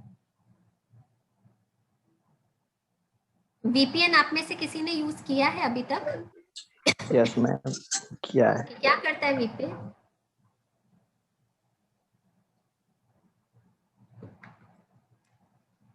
लोकेशन चेंज कर देता है मैम। देखो मैं ना कुछ साल पहले चाइना गई थी और आप सबको पता होगा चाइना में उनके अपने सॉफ्टवेयर चलते हैं। चाइना में फेसबुक, गूगल, व्हाट्सएप ये सब नहीं चलता है ना। तो बट मुझे तो यूज करना था बिकॉज वी इंडियंस तो यूज ओनली दिस, हम उनका तो वो QQ वगैरह नहीं यूज करते हैं। तो what I did was I installed VPN into my mobile. VPN क्या कर रहा था, वो मुझे वर्चुअल प्राइवेट नेटवर्क जिसको बोलते हैं, वो मुझे प्रॉक्सीली कर रहा था मेरे IP एड्रेस को कनेक्ट, और with that I could connect to WhatsApp and all. मतलब चाइना में रहकर भी मैंने ये सारे वेबसाइट्स अपने यूज किए हैं with the use of VPN। So VPN और प्रॉक्सी सर्वर में क्या डिफरेंस है, बस इतना है कि VPN are more professional and faster than the proxy servers. It is a group of computers connected together privately through a public network like the internet. Unlike VPN services, you get encrypted, secure and anonymous communication. तो कहीं पर भी जहाँ पर आपको नहीं, या खास करके जब आप चाइना जाते हो, you can connect your internet through a VPN and then you can use all the websites. कुछ VPN के जो apps होते हैं उनका नाम है HMA VPN, Hide My Ass is again, IP Vanish, Strong VPN, Box VPN, 12 VPN, Go Trusted and many more.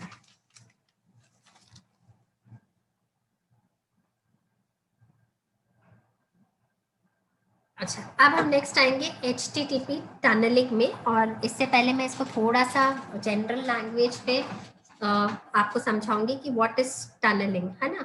अभी हम तक ये बात कर रहे थे कि कॉलेज ने तो बहुत सारी वेबसाइट्स जो मैं यूज करना चाहता हूँ वो क्या किया हुआ है, ब्लॉक किया हुआ है, I can not use them, ठीक है। But my house is in Bhopal, और जब मैं घर जाती हूँ मेरे पास एक्सेस है कंप्यूटर पे, इंटरनेट पे, 24 घंटे मेरे सिस्टम पे, घर वाले सिस्टम पे क्या होता है, इंटरनेट है। Now what is the difference internet and my home internet? कि कॉलेज पे तो कुछ वेबसाइट्स क्या की है, कॉलेज वालों ने ब्लॉक कर दी हैं, बट घर पे तो मेरा कोई भी ब्लॉक नहीं है। I can use any, I can use YouTube, I can use Facebook. Okay, so अब मेरे को वो कॉलेज में भी चाहिए क्योंकि मुझे कॉलेज आवर्स में यूज करना है। तो मैं क्या करूं, मैं दोनों नेटवर्क के बीच में एक टनलिंग कर दूं। ठीक है, मैं दोनों के बीच में टनल क्रिएट कर दूं, अपने कॉलेज के पीसी जो मैं यूज कर रही हूँ उसके बीच में और अपने घर के पीसी में, and then I can create this tunnel using the home computer internet connection. मैं कनेक्शन किसका यूज कर रही हूँ, क्योंकि कॉलेज का यूज करेंगे तो उसमें तो ब्लॉक्ड है, तो मैं घर के कंप्यूटर कनेक्शन से, इंटरनेट कनेक्शन से उसको कनेक्ट करूंगी जहां पर कुछ भी ब्लॉक नहीं है। So sitting in my college on my college computer, I can access then all my favorite blocked websites while I'm sitting in the college campus, है ना? तो this is one more method जिसको tunneling बोलते हैं। इसके example पर आते हैं। Let us assume that in your college or company FTP protocol port 21 होता है जिसका फाइल ट्रांसफर प्रोटोकॉल, उसको ब्लॉक किया है या टॉरेंट को ब्लॉक किया हुआ है। अब आपका जो फायरवॉल, और मैं एक चीज बता दूं, कुछ भी ब्लॉक कर दे 80 हर जगह अनब्लॉक्ड होता है, क्योंकि HTTP को कोई ब्लॉक नहीं कर सकता है, वरना आप इंटरनेट से ही कट जाओगे, because maximum protocol use is the HTTP। तो द फायरवॉल ओनली अलाउज कौन सा, HTTP। पोर्ट 80 हमेशा आपका अनब्लॉक्ड रहेगा, या HTTPS भी आपका अनब्लॉक्ड रहेगा। HTTPS का किसी को पता है port number? What's the port number for HTTPS? Anybody?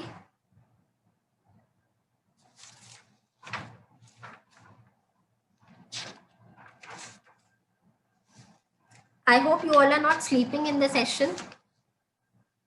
It's not making. Hello, ma'am. Yeah. HTTPS. Ma'am, maybe 443 3 digits होते हैं। Correct. Correct. It's 443. HTTPS is 443. So it is possible to encapsulate FTP or torrent traffic inside the HTTP protocol by bypassing the firewall.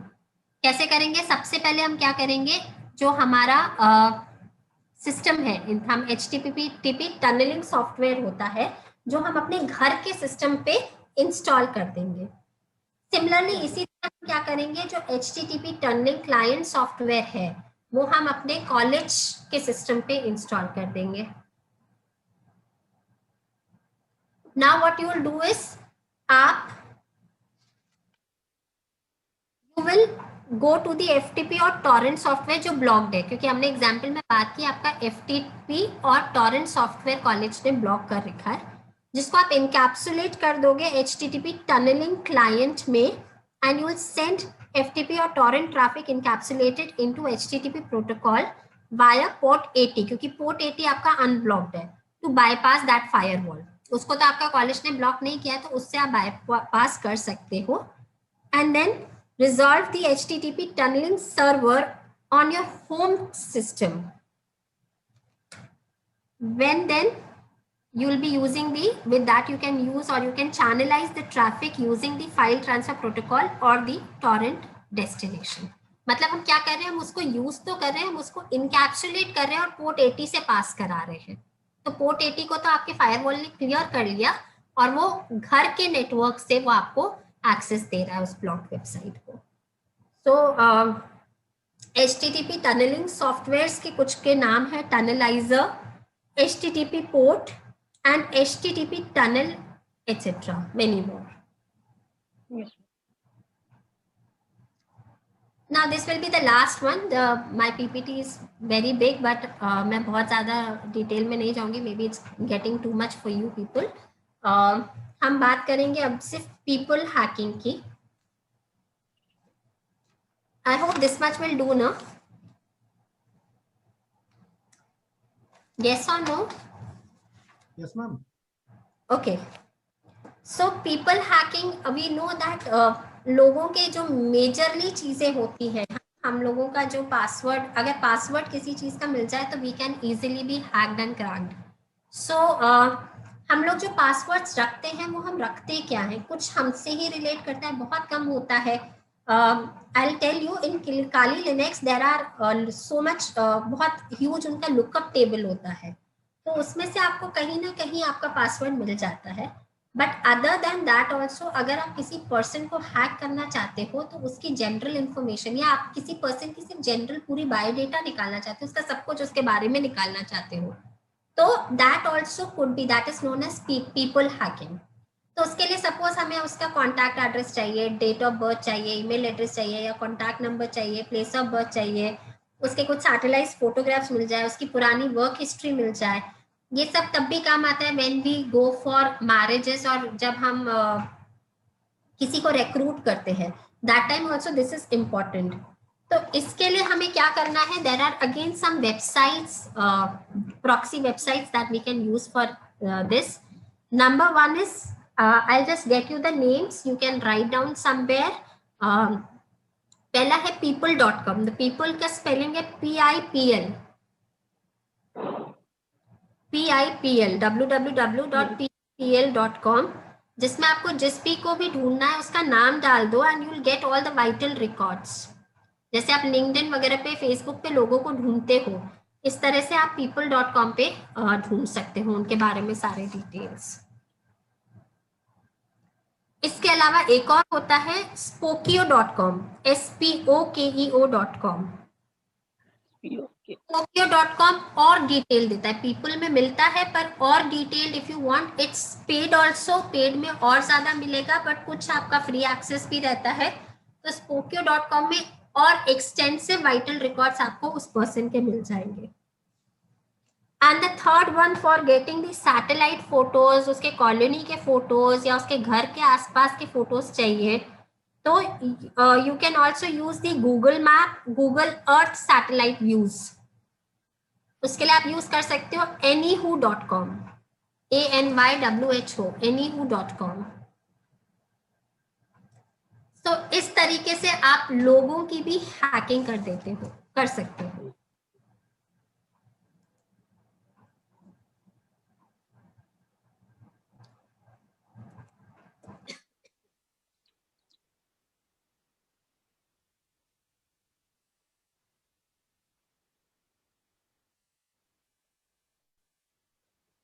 Okay, मैंने आप लोगों को बहुत सारी बातें बताई. Once again I will tell you कि इन चीज़ों को आप यूज़ कर सकते हो for just a practice, but don't try to use it unethically.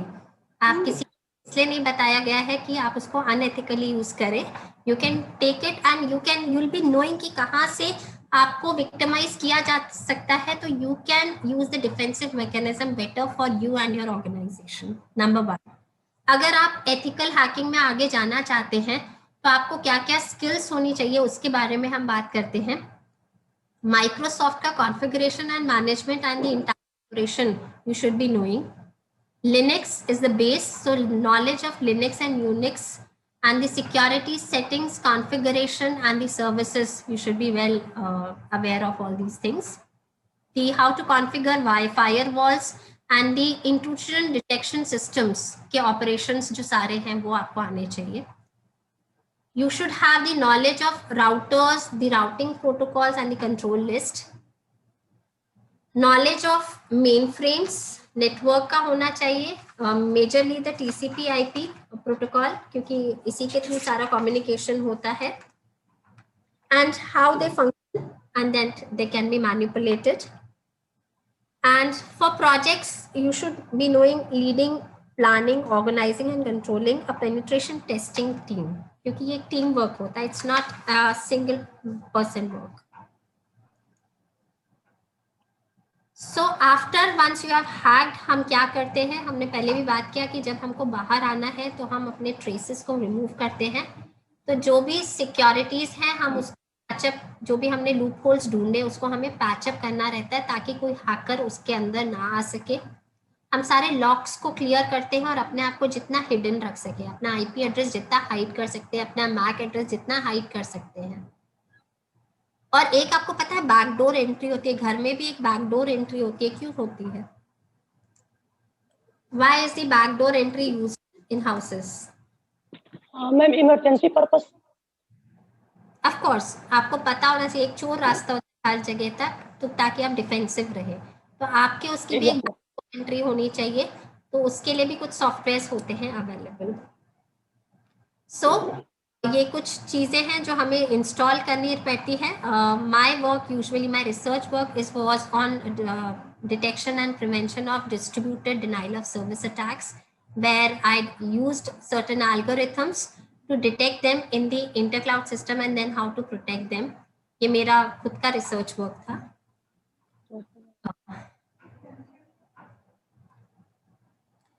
Advantages of learning ethical hacking is to catch a thief you think you have to think like, है ना, उसके जैसे सोच।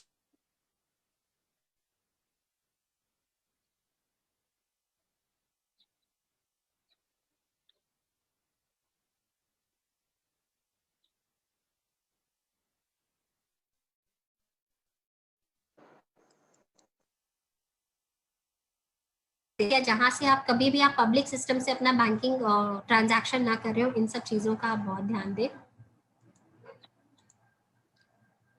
Prevents website defacement and it's an evolving technique, क्योंकि हर दिन कुछ नया आ रहा है इस फील्ड में।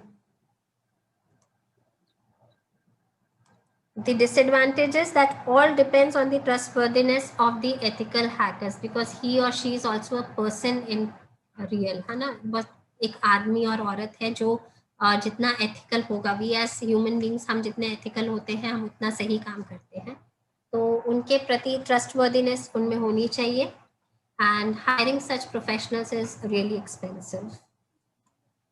So this was all from my side. Any questions from your part? Thank you very much, Dr. Dalima Parwani ma'am, for delivering a wonderful session. The topic is issues in ethical hacking in computer. So now I would like to request our all dear participants that if you have any query or related questions for today's topic, this is a wonderful informative session delivered by Dr. Dalima Parwani ma'am. So if you have any query or question, any type of question related to cyber security, cyber attacks, ethical issues, which part ma'am delivered today, so you may ask one by one. Yes, anyone? Yes ma'am, can I ask a question? Yes, Mr. Dheeraj, please. Yes, ma'am. Actually, last 1 month, how can find out fake shopping website? I'm not getting, beta. Ma'am, how Can you type your question? Dheeraj, can you type your question?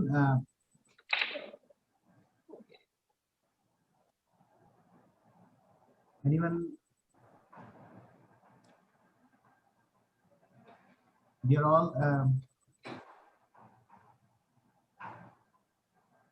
this is very informative session. If anyone have any, yes, how can find out a fake shopping website? The question from Mr. Dheeraj Kumar, how can find the fake website?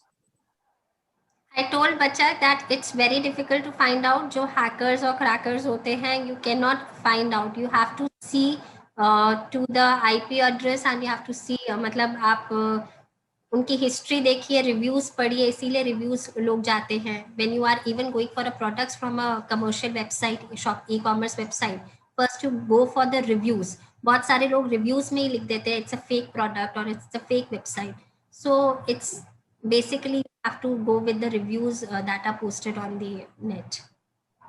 One question from Ayushi Advan. How do we protect sensitive information handled and stored by third-party vendors?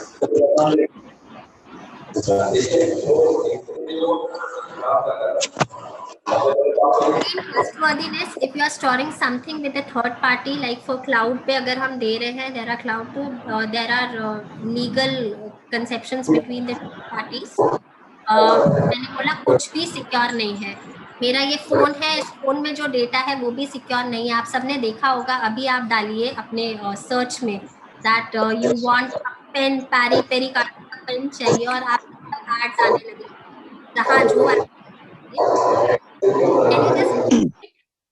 हाँ, आप जो access करोगे उसका आपको हर जगह पे, Facebook हो गया, कुछ भी आप खोलोगे, मेल्स, हर जगह नीचे एड्स आने लगेंगे जो हम बिग डेटा की बात करते हैं। तो nothing is safe if it's on the internet. It is आपके जो गैलरी में फोटोज हैं, कुछ भी है, सेंसिटिव डेटा तो छोड़ दो, आपके गैलरी, जब तक आप नेटवर्क से कनेक्टेड हो। And one more thing, let me tell you, हम इतने सारे एप्स को डाउनलोड करते जाते हैं और ये एप्स ही हमारी सेंसिटिव इंफॉर्मेशन लेता जाता है। तो जब तक जो चीज नेटवर्क पे है वो ट्रस्ट पे ही चल रही है, it is never secure for anybody. 100% security नहीं। Dear all participants, if you have any query or questions, we have 5 minutes more. Good afternoon, ma'am. It's Sunil Chaturvedi. Ma'am, my question is, ma'am, it is possible to hack a system which is working on artificial intelligence? If you get the IP address, of course, everything is possible. Possibility है ma'am, मतलब ये ma'am जैसे आजकल robotics पे काम हो रहे हैं, रोबोटिक्स ऑन आर्टिफिशियल इंटेलिजेंस है ना, तो हैकिंग हो जाएगी क्या उसमें? नहीं हो जाएगी, hackers are working. I think still अभी तक ऐसा कुछ हुआ नहीं है, पर ये नहीं बोल सकते कि पॉसिबिलिटी नहीं है, बहुत जल्दी हम मैम एक्चुअली अभी कंप्लीटली डेवलप भी नहीं हुआ है ma'am, artificial intelligence actually working on, it's a developing session. हाँ, तो अभी तो उसमें सोचो कितने लूप होल्स होंगे, बट अभी तक हमने कभी सुना नहीं है किसी भी, फॉर एग्जांपल हम सोफिया ले लें या किसी की भी ह्यूमनॉइड्स की बात करें, या किसी की भी, अभी तक कुछ हुआ नहीं है। बट अगर आप कुछ बात करें, आप ऐसे ही कोई हिंदी बॉलीवुड मूवीज में तो कुछ भी दिखाते हैं, तो मूवीज में वो कॉन्सेप्ट आ चुका है, तो जब वहां आ चुका है तो एक्चुअल लाइफ में आना कोई बड़ी बात नहीं है। There are so many programmers sitting for this only. Okay ma'am, thank you. आप ये बोले व्हाइट हाउस में चोरी पॉसिबल है कि नहीं है, तो उसका जवाब क्या होगा? Right, ma'am. Thank you. Dear participants, if you have any query, Dr. Talima Parwani is present here. You may ask question. May I ask one case study, if you permit? Yes, sir. Actually, the thing is that कि एक WhatsApp group है suppose, और उस WhatsApp group में 15-17 लोग जुड़े हुए हैं, 15-17 मेंबर्स हैं उस ग्रुप में। 15-17 मेंबर्स में से कोई भी एक मेंबर किसी भी एक पर्टिकुलर मेंबर को उसी ग्रुप से फेक मैसेज भेज रहा है, बट बाकी सभी लोगों के पास एक सिमिलर टाइप के मैसेजेस जा रहे हैं। सपोज मैं एग्जांपल करके इसको एलैबोरेट कर देता हूँ। मैं उसमें सिंपली एक मैसेज टाइप कर रहा हूँ, आई एम द एडमिन, मैं उसमें हाय करके मैसेज पिंग कर रहा हूँ, तो 17 लोगों को हाय जा रहा है, बट पर्टिकुलर 2 लोगों को उसी टाइम उसी सेम फ्रिक्वेंसी पे हाय की जगह पाई लिखा या थैंक यू लिखा जा रहा है। Is it possible? और ये अगर पॉसिबल है तो इसको हैकिंग कहते हैं, कैसे हो पा रहा है? Actually is a live example. Sir actually ना, I will not give any again wrong answer, क्योंकि ये मैंने कभी ट्राई नहीं किया ना, इसके बाद पढ़ा है अभी तक। Maybe it is possible, maybe, but मैं actually it's 100% possible because this is the case study. हाँ, and there is filtering possible sir, हम तो कर सकते हैं फिल्टरिंग, इंफॉर्मेशन हम भेज सकते हैं, हम सैग्रीगेशन कर सकते हैं, तो पॉसिबिलिटी तो बिल्कुल बनती है। मैं इसलिए पूछ रहा था क्योंकि अगर ऐसा कोई सॉफ्टवेयर होता हो तो हम ये पता लगाने की कोशिश करें कि ऐसा सर बहुत सारे, there are so many softwares going through this 3-4 days just to prepare for this session. I came across so many softwares जो मुझे खुद नहीं पता थे। So there are ample number of softwares that are helping people to do so many things, cranky things on the internet. Thank you, ma'am. This is a very informative session and a very informative question answer session also. And I'm very thankful to you that you came on Zoom platform for NRI Parivar and give a very wonderful session in your busy schedule. Now I would like to request Professor Anamika Singh to give vote of thanks to Dr. Dalima Parwani. Good afternoon, everyone. I, Anamika Singh, Professor, Department of CSE, would like to thank our guest speaker, Dr. Dalima Parwani, for enlightening us with their knowledge. Today's lecture was full of knowledge and interesting things. It gave deep insights into the topic and also revealed some interesting facts. I am pretty sure the precious knowledge that Dr. Dalima Parwani ma'am gave us will definitely help us in our studies and future. Once again, I would like to thank Dr. Dalima Parwani ma'am for taking out time for their busy schedule and enlightening us with their knowledge. Thank you so much, ma'am. I would like to thank Professor S.C. Chaube sir, TechCube coordinator, RGPP Bhopal, for giving permission to organizing the FDP. I would like to thank Dr. Puran Gaur sir, Principal NIRT, who support continuously during FDP. I also want to thank the coordinator, Professor Manish Kumar Singhal, and organizing committee, who really worked hard to make this session successful. Also, thank you to all the participants present here for paying your attention and learning. Thank you so much.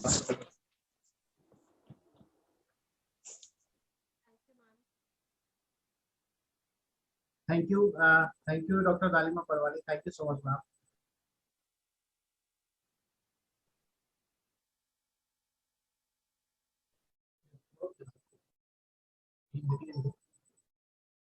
Dear participants, this meeting is over. You may join for tomorrow sessions at sharp 11:45 a.m. Sorry. Thank you. This is signing off from Professor Manish Kumar Singhal, coordinator this event. Thank you. Have a good day. So a very wonderful session, sir. This session was.